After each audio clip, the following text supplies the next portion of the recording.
And this dot represents one person who's healthy and decides to go out like usual. They jump on the subway and head into the office where they catch COVID-19. But they don't feel sick right away and might not for several days.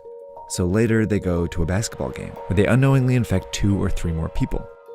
Most of these people will have relatively mild cases, but one might be an elderly person with a severe case who will eventually have to go to the hospital.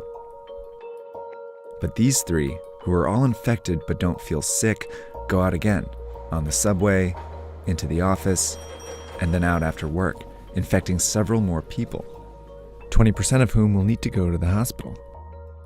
Over a short period of time, this process multiplies the number of people going to the hospital each day.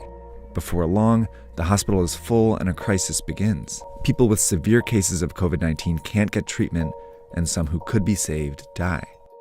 Plus, people with other issues can't get treatment either, and some of them die. This surge of severe cases causes avoidable deaths. That's what happened in South Korea, Iran, and Italy, all of which went from 100 to more than 5,000 cases in less than 2 weeks. A lot of people died because they couldn't get into the hospitals. This surge is made up of only severe cases, but it was generated by people who didn't feel sick, spreading the disease in public. Which means the people who can do the most to avoid these unnecessary deaths are these people. And that means all of us. To slow the virus down, you need to act as if you already have it. By avoiding public transportation, the office, crowded places, and even small social gatherings, you decrease your chances of both getting the disease and spreading it. This is called social distancing. If enough of us do it, the virus still spreads, but much slower. Over time, many people might still get infected, but fewer severe cases show up to the hospital each day, never overwhelming the system.